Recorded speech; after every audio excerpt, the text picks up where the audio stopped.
Assalamualaikum warahmatullahi wabarakatuh. Waalaikumsalam warahmatullahi wabarakatuh. Alhamdulillahirabbil alamin wassalatu wassalamu ala asrofil anbiya'i wal mursalin wa ala alihi wa sahbihi ajma'in. Rabbi shrah li sadri wa yassir li amri wahlul 'uqdatam min lisani yafqahu qawli. Amma ba'du fa inna asdaqal haditsi kitabullah wa khairal hadyi hadyu Muhammadin sallallahu alaihi wasallam. Syarrul umuri muhdatsatuha fa inna kulla muhdatsatin bid'ah. Bapak Ibu yang dirahmati oleh Allah Subhanahu wa taala, pada kesempatan kali ini kita mengucapkan puji syukur kepada Allah Subhanahu wa taala bahwa kita masih diberikan limpahan nikmat. Yang nikmat itu kalau kita coba untuk hitung, kita tidak akan pernah bisa untuk menghitungnya. Karena sedemikian banyak nikmat yang Allah Subhanahu wa taala berikan kepada kita. Oleh karena itu ketika kita berdoa, ketika kita meminta, terus apa yang kita minta, apa yang kita doa itu belum dipenuhi oleh Allah Subhanahu wa taala, maka bukan berarti Allah itu tidak sayang. Karena sejatinya yang Allah berikan tanpa kita minta terlebih dahulu itu sudah banyak. Saya yakin di antara Bapak dan Ibu begitu bangun tidur tidak ada yang minta kepada Allah Subhanahu wa taala, ya Allah anugerahkanlah hari ini saya bernafas. Berilah kami kemampuan untuk menghirup oksigen-Mu ya Allah. Tidak ada. Tetapi Allah Subhanahu wa taala tahu bahwa bernafas itu dibutuhkan oleh hambanya. Bahwa oksigen itu dibutuhkan oleh hambanya, maka Allah Subhanahu wa taala berikan kepada kita tanpa pernah kita untuk memintanya. Oleh karena itu Bapak Ibu yang dirahmati oleh Allah Subhanahu wa taala, kita mengucapkan syukur ya kepada Allah Subhanahu wa taala, syukur yang keluar dari kesadaran dalam hati bahwa nikmat Allah itu memang banyak. Sakit misalnya ya. Kalau kita hitung hari-hari sehat dengan hari-hari sakit itu ternyata tidak berimbang. Tetapi manakala kita lagi diuji dengan rasa sakit itu, terkadang kita lupa. Sehingga kita marah, kita protes, maka ini adalah sikap yang kurang tepat. Shalawat dan salam kita sampaikan kepada Nabi kita Muhammad sallallahu alaihi wasallam, Nabi akhir zaman, Nabi yang nanti akan memberikan pertolongan terbesar bagi seluruh umat manusia. Ketika nabi-nabi yang lain tidak bisa untuk memberikan pertolongan itu, tetapi Nabi kita Muhammad SAW tampil untuk memberikan syafaatul uzma, syafaat terbesar dalam kehidupan di akhirat nanti. Oleh karena itu, sebagai ungkapan rasa terima kasih kita senantiasa mengucapkan sholawat kepada Nabi kita Muhammad SAW. Allahumma sholli wa sallim ala nabiyyina Muhammad. Sholawat itu juga kita sampaikan kepada keluarga beliau, istri-istri dan putra-putri, para sahabat Abu Bakar, Umar, Utsman, Ali radhiyallahu anhum dan seluruh para sahabat semuanya, serta orang-orang yang mengikuti sunnahnya hingga akhir zaman. Bapak Ibu yang dirahmati Allah Subhanahu wa taala, pada kesempatan kali ini kita mulai kembali setelah libur untuk belajar bersama apa yang perlu kita tahu dari agama kita ini. Kalau kemarin pembahasan kita adalah kitab At-Ta'lim Muta'alim, yang itu berkaitan dengan profesi kita sebagai seorang guru. Di sana diajarkan bagaimana adab seorang guru. Maka pembahasan kita kali ini adalah mengambil kitab yang judulnya adalah Salasatul Usul, atau yang dikenal dengan Al-Usul As-Salasa. Al-Usul, pokok, As-Salasa, tiga landasan utama. 3 prinsip dasar yang harus kita pahami. Kenapa? Ya karena 3 perkara inilah yang nanti akan kita temukan ketika kita berada di alam barzakh. Ya. Setiap kita meyakini akan hal itu, ketika jenazah itu berada di alam barzakh, maka akan datang malaikat yang ditugaskan oleh Allah Subhanahu wa taala, yang kita kenal dengan malaikat Munkar dan Nakir, yang kemudian malaikat ini akan bertanya tentang 3 pertanyaan. Yang kemudian dikenal 3 pertanyaan ini dikenal dengan fitnah kubur. Nah, fitnah kubur ini berdampak pada 2 hal. Fitnah kubur itu berdampak pada nikmat kubur bagi mereka yang bisa menjawab pertanyaan-pertanyaan itu, dan azab kubur bagi mereka-mereka yang tidak bisa untuk menjawab. Dan untuk menjawab pertanyaan yang diajukan oleh malaikat ini kan bukan karena hafalan ya. Karena nanti kalau ini hafalan ya semua orang bisa. Wong cuma 3 doang ya, 3 doang. Pertanyaan itu yang pertama adalah man rabbuka. Siapa Tuhan? Oleh karena itu, dengan pertanyaan ini kita perlu untuk mengetahui siapa Rabb kita itu. Selama ini kita berdoa, kita sholat, kita puasa, yang kemudian kita mengatakan lillah inna sholati, bahwasanya sholatku ini lillahi ta'ala, untuk Allah. Allah itu siapa? Maka kita perlulah kitab ini memandu kita untuk mengenal Allah Subhanahu wa taala. Makanya dikatakan sebagai usulus salasa, 3 prinsip dasar yang harus diketahui oleh setiap seorang muslim. Yang pertama dikenal dengan ma'rifatullah, mengenal Allah Subhanahu wa taala. Oleh karena itu Imam Al-Ghazali rahimahullah di dalam kitabnya bahwa pelajaran yang pertama dan utama, pelajaran yang pertama kali dan paling utama kita kenal, kita pelajari itu adalah ma'rifatullah, mengenal Allah Subhanahu wa taala. Karena apa? Karena kita akan melakukan peribadatan kepada Allah Subhanahu wa taala. Oleh karena itu, salah satu sebab kenapa ya kadang kita itu melakukan ibadah kepada Allah Subhanahu wa taala itu kok berat? Salah satunya adalah karena kita tidak mengenal yang kita ibadahi itu. Kita baru bisa menyebut Tuhanku Allah. Tapi siapa Allah Subhanahu wa taala itu? Nah, ini yang kemudian kurang kita pahami. Sehingga ini alasan kenapa kemudian kita mengambil kitab ini, dan kelebihan dari kitab ini adalah kitabnya simple ya. Kitabnya tipis. Al-Usul As-Salasa ini kitabnya tipis. Sehingga sebetulnya kitab ini adalah apa ya? Kayak semacam pengantar untuk mempelajari kitab tauhid. Ini materi pertama, yaitu ma'rifatullah, mengenal Allah Subhanahu wa taala. Kenapa ya? Karena inilah pertanyaan yang nanti akan ditanyakan oleh malaikat Munkar dan Nakir ketika kita berada di alam barzakh. Bapak Ibu yang dirahmati oleh Allah Subhanahu wa taala, kemudian materi yang kedua adalah ma'rifatun nabiyyi, mengenal Nabi Muhammad Sallallahu Alaihi Wasallam. Kita tahu bahwa salah satu syarat sahnya keislaman seseorang itu adalah mengucapkan 2 kalimat syahadat.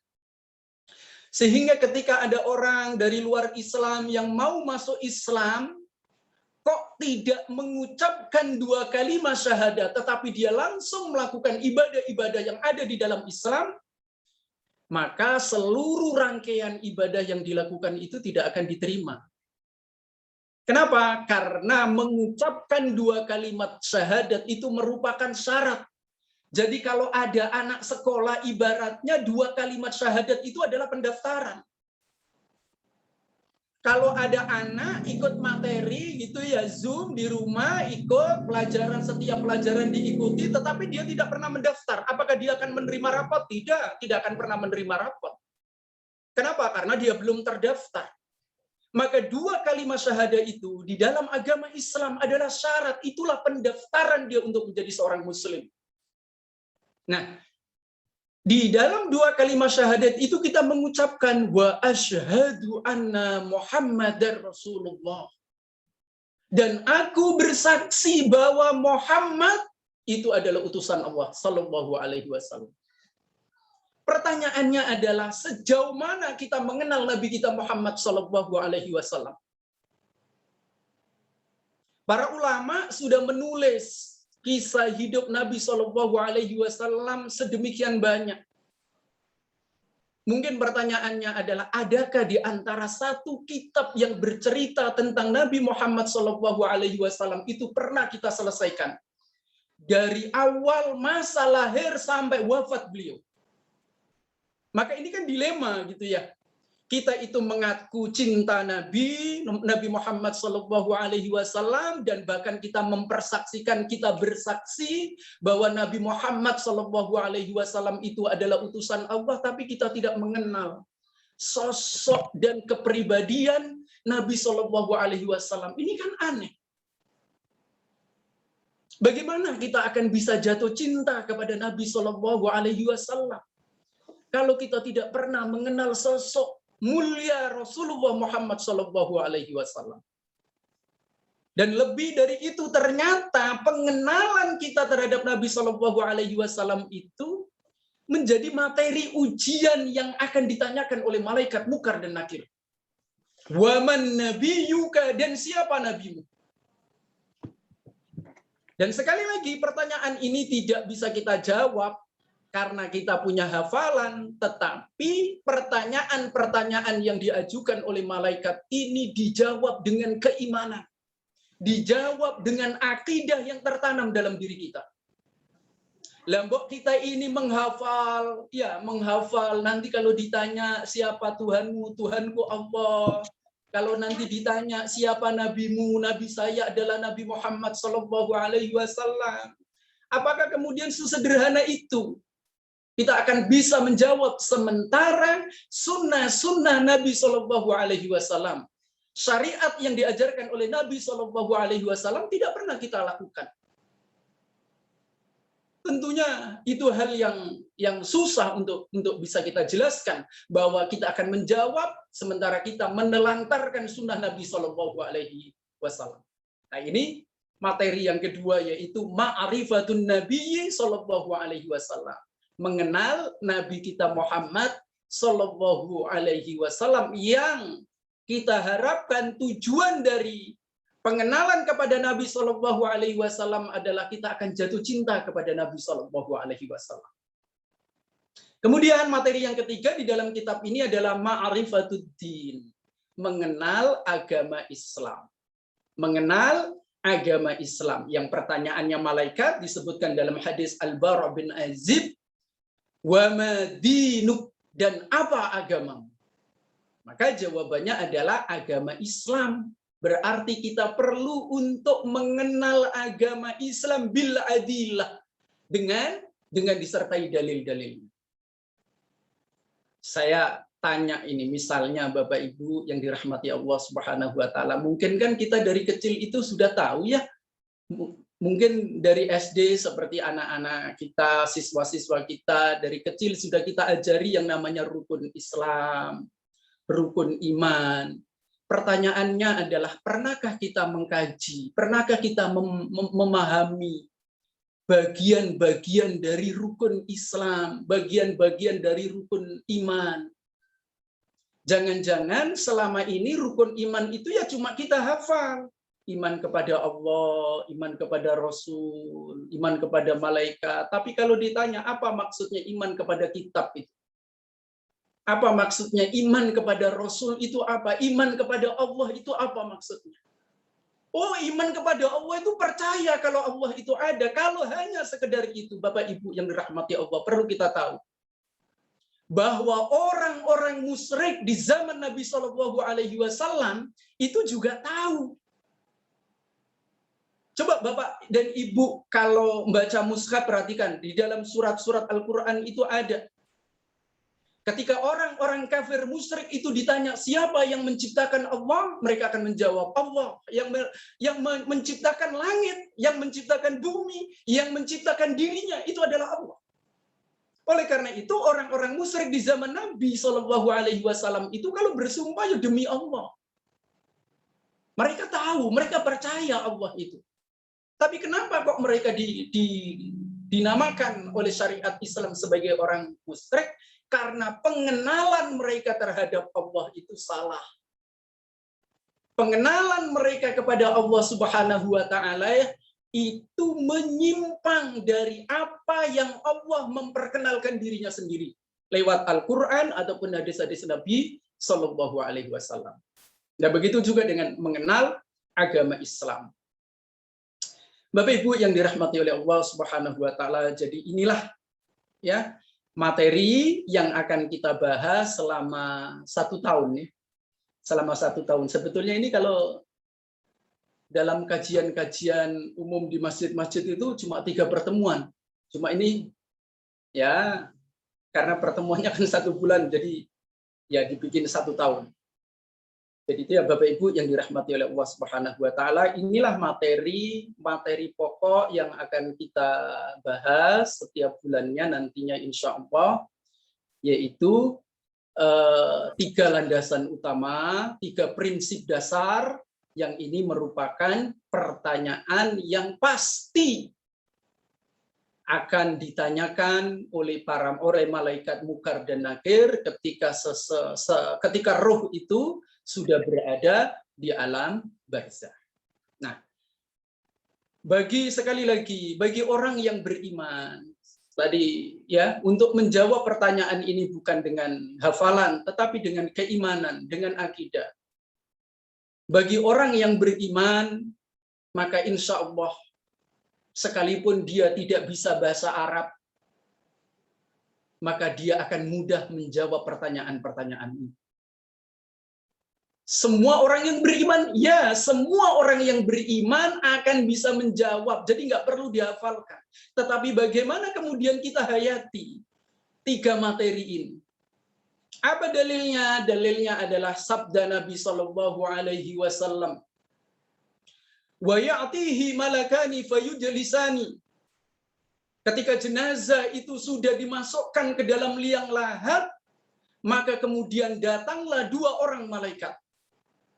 Fayujlisani, yang kemudian jenazah itu dibangunkan, didudukkan.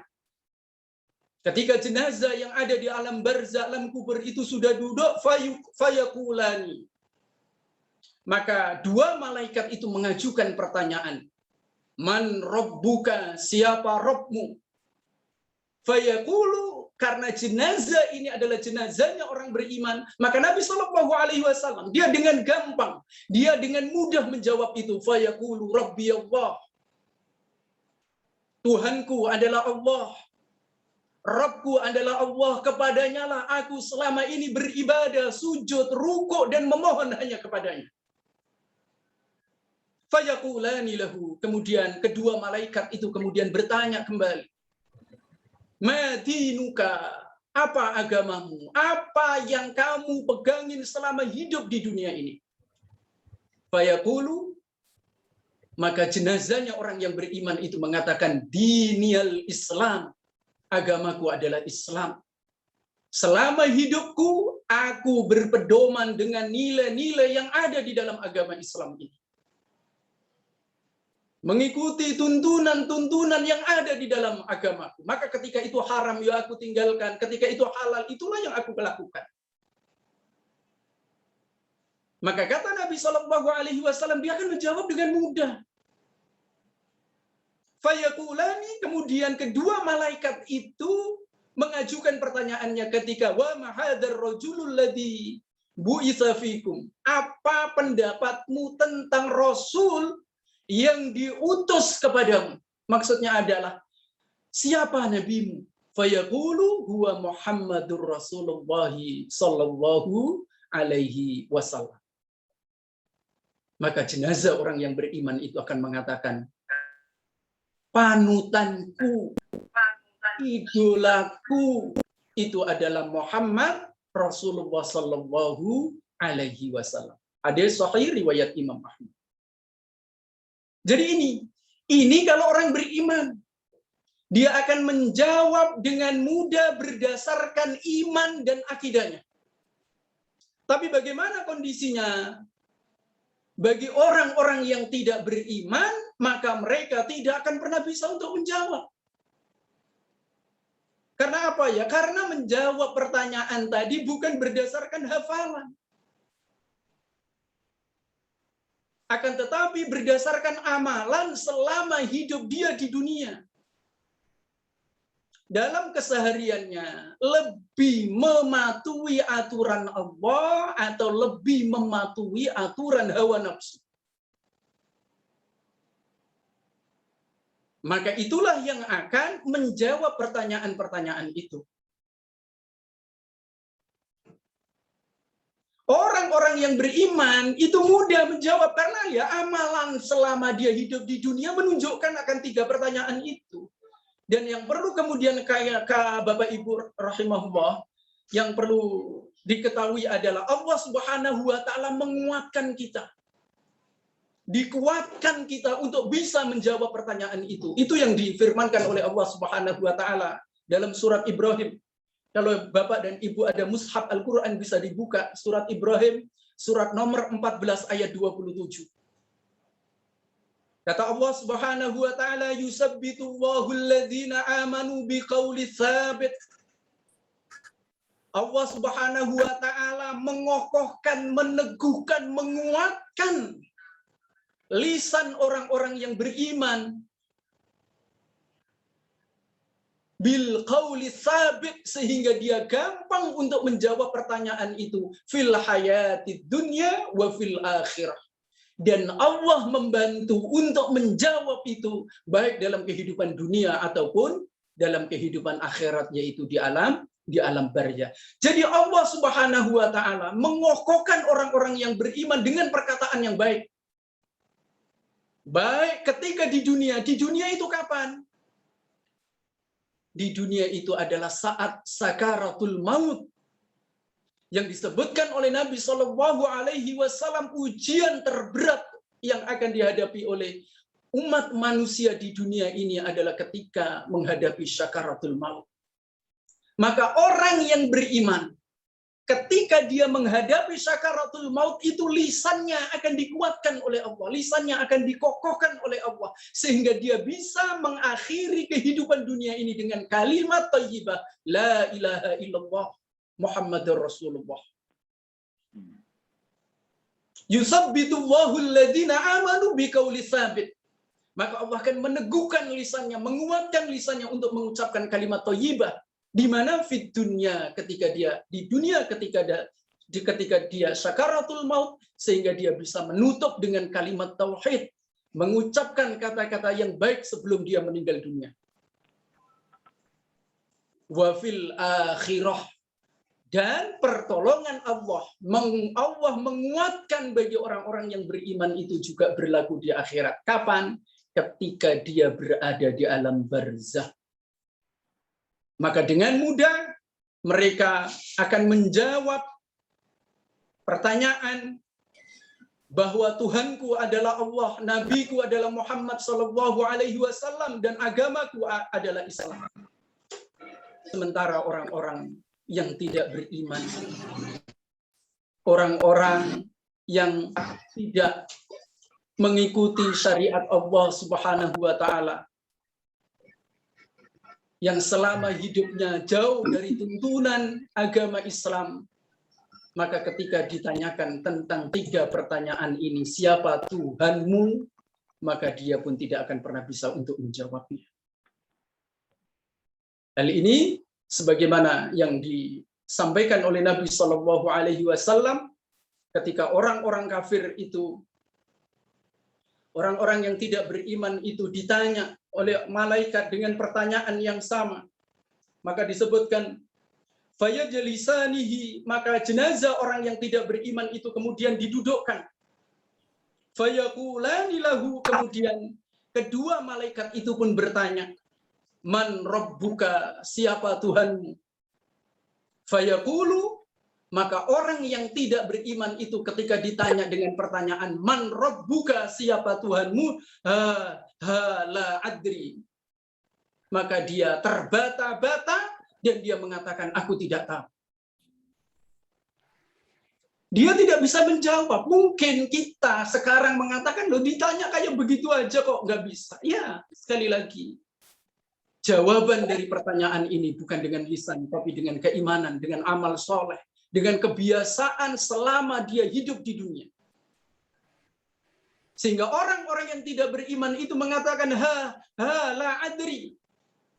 Aku pernah mendengar, tapi aku tidak tahu.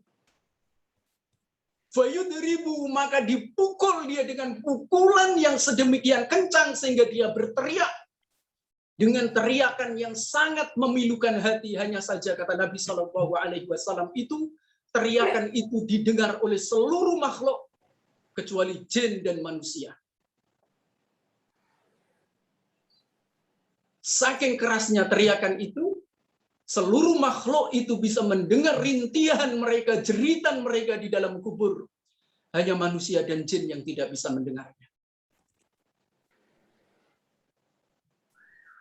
Fayaqulani lahu, maka kedua malaikat itu bertanya kembali, madinuka, apa agamamu? Fayaqulu, maka orang yang tidak beriman itu pun menjawab, la adri. Maka dia pun tidak bisa menjawab. Dan kembali lagi dia dipukul sampai pertanyaan yang ketiga pun diajukan, tetapi tidak ada satupun yang bisa dijawabnya. Bapak Ibu yang dirahmati oleh Allah Subhanahu wa taala, sekali lagi pertanyaan-pertanyaan ini harus kita pahami, harus kita amalkan, dan inilah sekali lagi materi yang akan kita pelajari, ya, mudah-mudahan bisa sedikit memberikan tambahan pengetahuan terutama tentang akidah, ya, tentang 3 pertanyaan ini. Baik Bapak Ibu yang dirahmati oleh Allah Subhanahu wa taala, pada waktu itu kami sudah share materi, ya. Bapak bisa lihat halaman pertama. Kita sekarang buka kitab, tadi hanya sekedar pengantar, ya. Kita lihat. Silakan Pak Zuri, kalau mau share screen bisa share screen Pak Zuri. Saya baca dulu. Ini pembahasan muqaddimah. Bismillahirrahmanirrahim. Dengan menyebut nama Allah yang Maha Pengasih lagi Maha Penyayang. I'lam rahimakallahu. I'lam, ketahuilah. Rahimakallahu. Semoga Allah merahmatimu. Jadi penulis kitab ini memulai pembahasannya dengan bacaan Bismillahirrahmanirrahim. Ya. Dengan menyebut nama Allah yang Maha Pengasih lagi Maha Penyayang. Kenapa? Karena memang kita disunahkan untuk mengucapkan basmalah pada saat membuat tulisan. Jadi pertama kali kita menulis disunahkan kita untuk membaca bismillah. Dan luar biasa di sekolah kita kebiasaan ini sudah kita tanamkan, ya, kepada siswa-siswa kita. Untuk sebelum mereka menulis, maka pertama kali di jam pertama itu adalah menulis basmalah, dan ternyata ini adalah sunnah Nabi Shallallahu Alaihi Wasallam. Oleh karena itu mudah-mudahan kebiasaan yang baik ini bisa tetap terjaga, dan kita niatkan ketika kita meminta kepada anak-anak siswa kita untuk menulis basmalah itu karena ingin meneladani Nabi Shallallahu Alaihi Wasallam. Ya. Di mana Nabi Shallallahu Alaihi Wasallam mengatakan kullu kalamin, setiap ucapan, au amrin dibalin, atau masalah-masalah yang penting, ya, setiap ucapan, setiap tulisan atau perkara-perkara yang memiliki makna, la yuftahu bidzikrillah, yang tidak dibuka, tidak dimulai dengan zikir, tidak dimulai dengan bacaan basmalah, fahuwa abtar. Maka amalan yang baik tadi, ucapan yang baik, tulisan yang baik itu abtar, terputus. Terputus dari apa? Terputus dari keberkahan. Terputus dari rahmat Allah Subhanahu wa taala. Hadis riwayat Imam Ahmad. Nah, ini yang disampaikan oleh Nabi Shallallahu alaihi wasallam. Maka penulis kitab ini pun memulai kitabnya dengan mengucap Bismillahirrahmanirrahim sebagai bentuk menunaikan sunnah Nabi Shallallahu alaihi wasallam. Nabi Shallallahu alaihi wasallam ya dalam hal ini pun sama. Nabi Shallallahu alaihi wasallam setiap kali beliau menulis ya atau menyuruh sahabat itu untuk menuliskan selalu mendiktekan bacaan Bismillahirrahmanirrahim. Misalnya Nabi Shallallahu alaihi wasallam pernah berkirim surat kepada raja-raja yang ada di sekitar Jazirah Arabia. Yang diriwayatkan oleh Imam Bukhari dan Muslim adalah surat Nabi Shallallahu alaihi wasallam kepada pembesar Rom, Raja Romawi Heraklius, di mana Nabi Shallallahu alaihi wasallam menulis suratnya itu dengan mengatakan Bismillahirrahmanirrahim min Muhammadin abdullahi wa rasuli ila Hiraqil adim. Bismillahirrahmanirrahim min Muhammadin, ini surat dari Muhammad Rasulullah sallallahu alaihi wasallam ila Hiraqil adim, kepada pembesar Rum, kepada Raja Romawi Heraklius. Nah, ini contoh bagaimana Nabi Shallallahu alaihi wasallam ternyata untuk memulai tulisan itu juga beliau mempraktekkan dengan menulis Bismillahirrahmanirrahim. Termasuk juga yang kita tahu, mungkin sama-sama kita tahu, adalah Nabi Sulaiman alaihissalam. Ya, Nabi Sulaiman alaihissalam itu pernah menulis surat kepada siapa, Bapak Ibu? Nabi Sulaiman pernah berkirim surat kepada Ratu Bilqis. Ratu Bilqis. Ya, kepada Ratu Bilqis. Apa isi suratnya? Siapa yang pernah tahu isi suratnya Nabi Sulaiman kepada Ratu Bilqis? Hah? Indahkan ya, kalau nggak salah. Ya, ada yang pernah lihat? Belum, ada nggak? Belum, Pak. Belum, Mas. Ada tetangga saya namanya sama, Pak. Belum lahir. Surat An-Naml, surat nomor 27 ayat 30. Itu suratnya Nabi Sulaiman kepada Ratu Bilqis. Innahu min Sulaimana wa innahu bismillahirrahmanirrahim. Suratnya itu. Surat itu dibawa oleh burung hudhud yang isinya apa? Innahu, sesungguhnya surat ini min Sulaiman, dari Raja Sulaiman. Apa isinya? Innahu bismillahirrahmanirrahim. Bahwasanya dengan menyebut nama Allah yang Maha Pengasih lagi Maha Penyayang, dan seterusnya. Bapak Ibu bisa baca di surat An-Naml, surat Semut, surat nomor 27 ayatnya 30. Itu isi surat Nabi Sulaiman alaihissalam kepada Ratu Bilqis. Jadi ini dalil ya bahwa amalan memulai tulisan dengan membaca Bismillahirrahmanirrahim itu adalah sunnah Nabi. Itu kan bisa kita bayangin ya Bapak Ibu, selama ini itu subhanallah ya. Cuman kadang-kadang kita itu sudah mengamalkan sunnah Nabi, cuma belum tahu dasarnya. Dan ini kan nah, biasanya amalan-amalan yang seperti ini tuh bisa ikhlas gitu ya. Gitu. Jadi oleh karena itu sekali lagi Bapak Ibu yang dirahmati oleh Allah Subhanahu wa taala, dari TK ya, karena hari ini ada TK, dari TK sampai SD bisa menjaga ya kebiasaan baik ini, dan ini nilainya sungguh luar biasa. Ini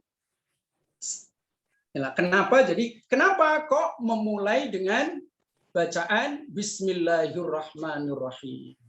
Ya. Kemudian apa sih makna Bismillahirrahmanirrahim? Apa makna dari bacaan Bismillahirrahmanirrahim? Ada yang tahu Bapak Ibu? Kalau artinya kan dengan menyebut nama Allah yang Maha Pengasih lagi Maha Penyayang. Tapi kalau maknanya apa? Ketika kita mengucap mau makan baca bismillah, mau pakai baju, setiap memulai pekerjaan-pekerjaan yang bernilai baik, itu kita memulai dengan bismillah. Itu kenapa gitu? Selain menunaikan sunnah Nabi, kan sunnah Nabi Shallallahu Alaihi Wasallam itu kan ada alasan. Apa sih yang dimaui? Apa yang kita maui dengan ucapan bismillah itu? Untuk mendapatkan keberkahan dari Allah Subhanahu wa Ta'ala. Ya. Jadi bacaan bismillah itu coba deh Bapak Ibu perhatikan. Perhatikan. Bismillah itu tulisannya itu baknya itu seharusnya ada alifnya karena itu ismun, tapi alifnya hilang sehingga nyambung. Bis gitu ya. Seharusnya itu kan seharusnya bismillah dengan nama Allah. Tapi alifnya dihilangkan. Nah, maksudnya apa? Maksudnya dengan bacaan bismillah itu adalah kita memohon. Jadi artinya ketika kita membaca bismillah itu kita sedang berdoa. Ya Allah, aktivitas yang aku akan lakukan ini aku sandarkan kepadamu. Aku sandarkan kepadamu dengan namamu yang pengasih dan penyayang, maka berkahilah, tolonglah aku untuk bisa menyelesaikan aktivitasku itu dengan sempurna. Nah, itulah makna di balik bacaan bismillah di dalam setiap aktivitas yang kita mulai. Jadi kita sedang berdoa kepada Allah, ya Allah, aku memohon dengan namamu Ar-Rahman dan Ar-Rahim, mudahkan urusanku. Mudahkan aktivitasku ini. Lancarkan segalanya. Lah, itulah makna dari bacaan bismillah yang kita ucap setiap kali kita mau memulai aktivitas. Jadi satu permohonan, satu permintaan kepada Allah Subhanahu wa Ta'ala, dan indahnya di dalam bacaan basmalah ini karena kita itu bertawasul. Apa ya bertawasul itu? Jadi tawasul itu nggak langsung begitu, nggak langsung, dan memang doa yang terbaik itu adalah doa yang dengan tawasul. Lah tawasulnya apa di sini adalah tawasul dengan nama Allah Ar-Rahman dan Ar-Rahim.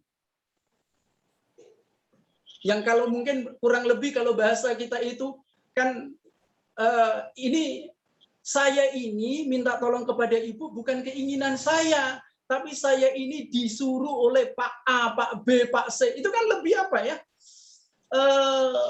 Ya katakanlah kalau kita membawa surat atas nama presiden, misalnya kayak begitu, itu kan lebih ampuh lah. Di dalam bacaan basmalah ada semacam itu, makna semacam itu. Jadi kita meminta kepada Allah dengan namanya yang bernama Ar-Rahman dan Ar-Rahim. Ya Allah, dengan namamu Ar-Rahman, dengan namamu Ar-Rahim, aku minta berkahi aktivitasku ini. Mudahkan dan lancarkan urusan. Nah, inilah kurang lebih makna dari basmalah. Jadi maknanya cukup agung sehingga rasanya eman. Manakala kita memulai satu aktivitas, ya, tidak membaca basmalah. Hanya saja bacaan basmalah ini ya tidak perlu apa? Tidak perlu keras-keras begitu. Bismillahirrahmanirrahim. Enggak bisa di dalam hati kita membaca bismillah. Nah, tetapi untuk anak-anak mungkin perlu ditanamkan sehingga mudah-mudahan akan menjadi kebiasaan. Dan kalau itu sudah menjadi kebiasaan mereka keseharian, maka itu sungguh luar biasa. Idza mata ibnu Adam inqata'a ila min salasin. Kalau seseorang itu meninggal dunia, maka terputus seluruh amalannya kecuali 3 perkara. Salah satunya adalah al-ilmu yuntafa'u bih. Ilmu yang bermanfaat. Ilmu yang bermanfaat. Ketika anak-anak itu mengamalkan apa yang kita ajarkan, baik anak itu meniatkan ataupun tidak, maka kita yang mengajarkan itu akan mendapatkan pahala yang sama dengan orang yang mengamalkan. Ini kan luar biasa. Ya, kalau Anak-anak kita bisa memahami dari sekian anak, separuhnya saja itu sudah dahsyat. Coba bayangkan, Nabi Nuh alaihi salam, 950 tahun. 950 tahun berdakwah. Jadi umurnya Nabi Nuh itu bukan 950 tahun. 950 tahun itu adalah usia dakwahnya. Berdakwah selama 950 tahun, tetapi pengikutnya itu nggak sampai hitungan jari. Itu kan sedikit. Ya. Jadi ini yang kemudian perlu kita pahami bersama. Baik, kita lanjutkan. Jadi setelah mengucapkan Bismillahirrahmanirrahim, penulis kitab ini kemudian mengatakan, I'lam rahimakallah. I'lam, ketahuilah. Rahimakallah, semoga Allah merahmatimu. Annahu yajibu alaina ta'allumu arba'i masaila. Sesungguhnya wajib bagi kita untuk mempelajari 4 perkara. Jadi kita perhatikan penyusun kitab ini sungguh luar biasa. Di mana sebelum beliau menulis kitabnya memulai dengan basmalah, dan setelah itu yang disampaikan oleh beliau adalah satu doa. Apa? Rahimakallah. Yang artinya siapapun yang membaca buku ini semoga dia mendapatkan rahmatnya Allah. Semoga Allah merahmatimu. Jadi artinya beliau mendoakan. Jadi sebelum memulai materi yang hendak disampaikan, beliau mendoakan lebih dahulu. Bagaimana pembaca kitab ini didoakan oleh beliau, dan doanya adalah doa yang mulia. Apa? Rahmat. Semoga Allah Subhanahu wa Ta'ala melimpahkan rahmatnya kepadamu. Dan ini sebetulnya di lembaga kita juga sudah berjalan cukup bagus ya. Di mana kita sebelum memulai materi, kemudian ada kalimat-kalimat indah yang kita tujukan kepada siswa. Oleh karena itu mungkin kalau saya lihat di guru-guru umi, guru-guru tahfidz itu sudah berjalan. Ketika siswa-siswanya mampu menghafal, kemudian bapak dan ibu guru itu kemudian mengucapkan barakallahu fiik. Itu adalah satu doa mulia. Yang apalagi nanti kalau ada kesempatan bapak dan ibu guru bisa menjelaskan makna ucapan barakallahu fiik, itu kan kalimat-kalimat yang memotivasi, kalimat doa yang bisa anak itu termotivasi bahwa bapak dan ibu guru itu sayang, sehingga bapak dan ibu guru pun kemudian ketika dia bisa melakukan tugasnya dengan baik, kemudian kita ucapkan barakallahu fiik, semoga Allah Subhanahu wa Ta'ala melimpahkan rahmatnya. Tentu saja rahmat yang dimaksud oleh bapak dan ibu guru adalah kecerdasan. Karena kecerdasan adalah salah satu rahmat. Maka itu kan kalau anak itu tahu maknanya kan akan mengapresiasi dengan apa yang kita lakukan itu. Nah, inilah yang dilakukan oleh penulis kitab ini. Jadi sebelum memulai dengan materi, beliau mendoakan para pembacanya. Rahimakallah, semoga Allah melimpahkan rahmatnya kepadamu. Rahmat yang dimaksud adalah semoga Allah memberikan kecerdasan dan pemahaman, sehingga ketika kamu membaca buku ini bisa paham dengan benar. Annahu yajibu alaina ta'allumu arba'i masail. Sesungguhnya Allah yajibu, mewajibkan alaina, atas kami, kita semua ini kaum muslimin, anta'allumu untuk mempelajari arba'i masailah, arba'i 4 masail perkara. Lah, 4 perkara itu apa? 4 perkara itu, 1 al-ilmu, yang kedua al-amalu, yang ketiga ad-da'watu bih, dan yang keempat as-sabru. Wajib bagi setiap kita untuk mempelajari 4 perkara ini. Apa? Ilmu. Nah, ilmu itu semuanya kita sudah tahu, dari mulai ayunan sampai liang lahat. Pepatah Arabnya gimana? Minal Mahdi ilal lahdi. ilal lahdi. Insya Allah kita tahu itu ya. Artinya menuntut ilmu dari mulai buayan sampai liang lahat. Artinya ketika kita sekarang yang sudah menyelesaikan tahapan pendidikan sehingga kita taraf yang kedua yaitu mengamalkan, bukan berarti kan kemudian kita berhenti. Gitu ya. Oh, saya udah selesai, udah jadi guru, ya udahlah, nggak usah belajar gitu kan, nggak gitu. Lambat perkara itu yang pertama adalah ilmu. Yang kedua amal, dan kita sudah masuk tahapan yang kedua sebetulnya apa? Mengamalkan. Dan tahapan yang ketiga apa? Tahapan yang ketiga adalah ad-da'watu bih, mendakwahkan.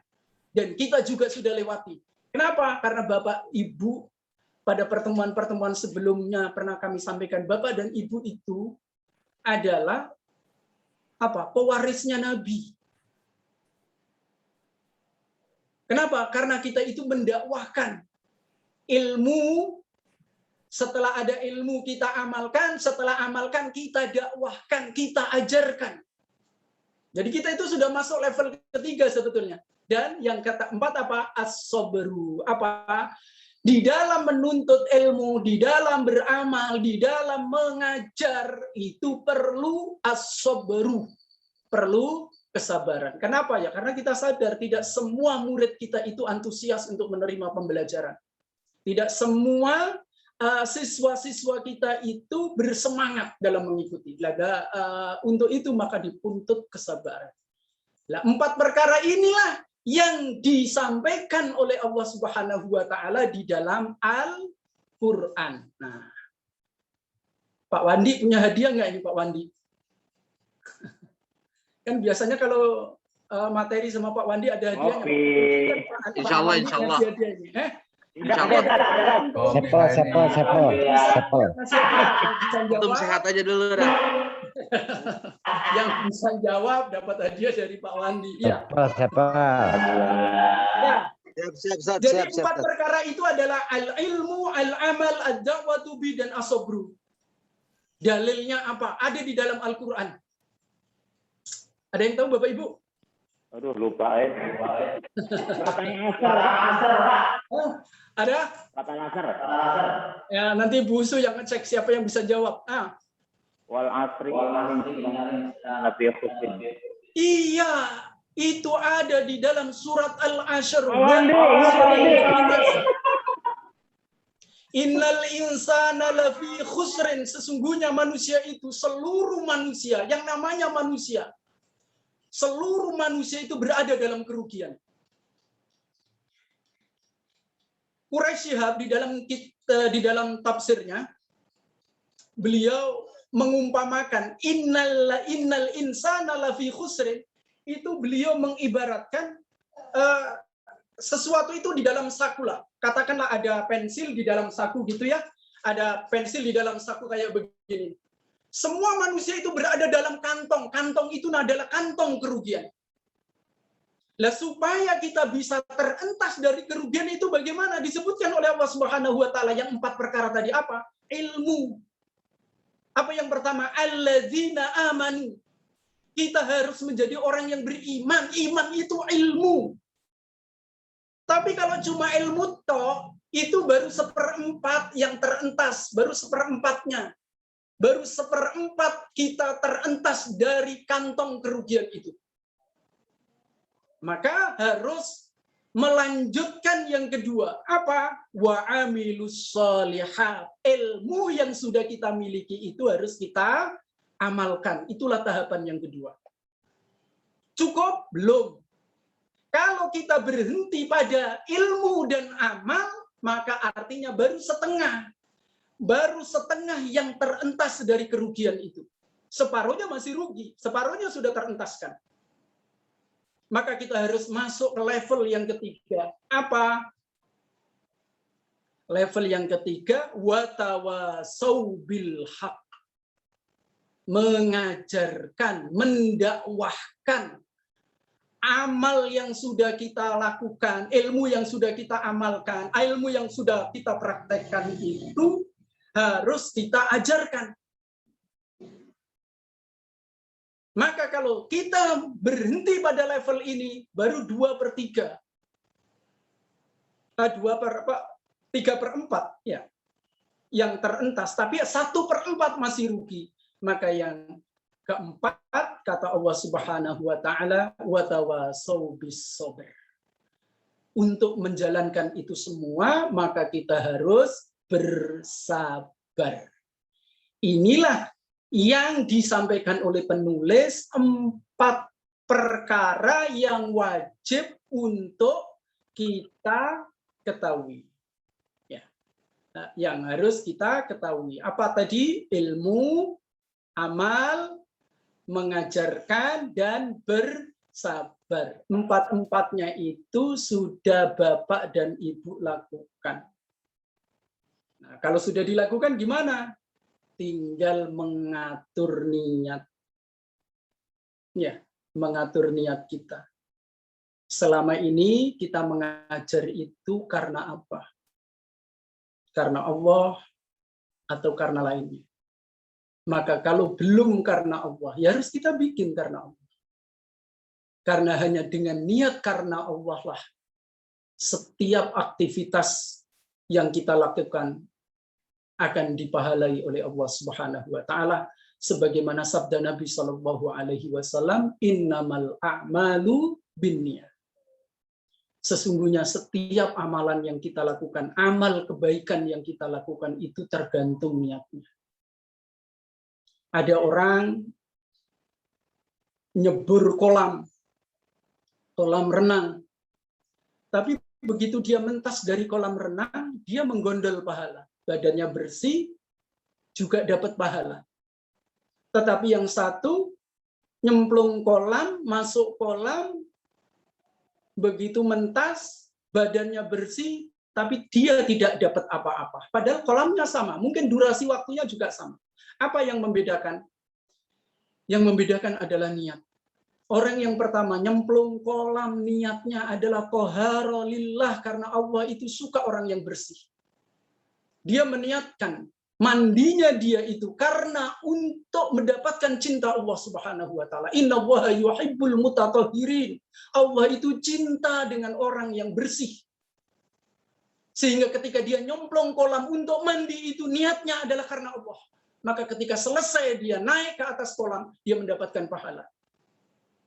Sementara yang satunya nyemplung kolam untuk bersih-bersih, untuk renang dan lain sebagainya, bukan karena Allah, tanpa niat. Maka badannya bersih, tetapi dia tidak mendapatkan pahala. Kan eman. Oleh karena itu, Bapak Ibu yang dirahmati oleh Allah Subhanahu wa taala, marilah kita senantiasa menjaga niat, ya, menjaga niat kita bagaimana semua aktivitas yang kita lakukan karena Allah Subhanahu wa taala. Demikian, sudah jam 2:01, mohon maaf. Terima kasih. Apabila ada salah, mohon maaf. Kita tutup pertemuan kita ini dengan membaca doa kafaratul majlis. Subhanakallahumma Subhanakallahumma wa bihamdika asyhadu an la ilaha illa anta astaghfiruka wa atubu ilaik. Tuh. Barakallahu fiik, Ustaz. Syukran, Ustaz. Assalamualaikum. Terima kasih Ustaz, sehat selalu. Sehat, Ustaz.